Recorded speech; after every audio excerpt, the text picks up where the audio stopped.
हमेशा नोट्स बहुत ही संक्षेप में बनाओ, ठीक है। और जैसे सवाल पूछा जाए वैसे के वैसे उत्तर लिख दो। एक छोटा सा टॉपिक है 1935 से लेकर के 1947 तक भारत में राष्ट्रीय आंदोलन। तो आप सीधी सी बात को 1935 का जो एक्ट है उसके द्वारा भारत के अंदर संघवाद की नींव रखी गई, सूची विभाजन किया गया। 1937 के अंदर चुनाव हुए, कांग्रेस को बहुत अच्छी सफलता मिली। बाद में 1940 के अंदर व्यक्तिगत सत्याग्रह जो शुरू हुआ और बाद के अंदर क्रिप्स मिशन आया। अप्रैल 1942 के अंदर क्रिप्स मिशन के अंदर औपनिवेशिक साम्राज्य की बात कही और प्रांतों को भारत से अलग कर देने की बात कही और सभी राजनीतिक जो दल थे उन उससे इससे क्रिप्स मिशन से असहमत थे।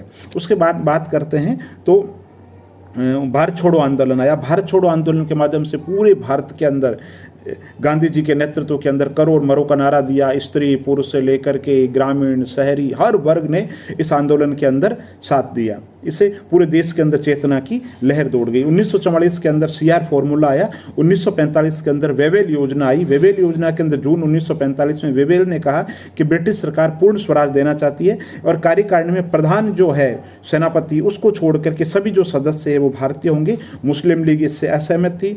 और आगे की बात करें तो आज़ाद हिंद फौज जो है सुभाष चंद्र बोस है उनका जो योगदान है और फॉरवर्ड ब्लॉक की पार्टी, बहुत अच्छे तरीके से शॉर्ट में आपको नोट्स आने चाहिए या अगर 200 शब्द में पूछे तो हल्का सा लिख दो। सुभाष चंद्र बोस के नेतृत्व के अंतर्गत आज़ाद हिंद फौज ने महत्वपूर्ण उपलब्धि हासिल की और 15 मार्च 1946 को एटली ने घोषणा कर दी कि हम पूर्ण स्वतंत्रता की जो मांग है उसको मानते हैं। और बाद में 1946 के अंदर कैबिनेट मिशन आया और कैबिनेट मिशन के आधार पे उसमें 3 सदस्य थे और हैमिल्टन क्रिप्स और अलेक्जेंडर 3 सदस्य थे। क्रिप्स मिशन जो क्रिप्स है वो ऑलरेडी क्रिप्स के अंदर एज ए मेंबर आ चुके थे। तो 3 सदस्य जो कैबिनेट मिशन आया उनके आधार पर संविधान सभा का गठन किया गया और भारतीय संविधान का निर्माण हुआ।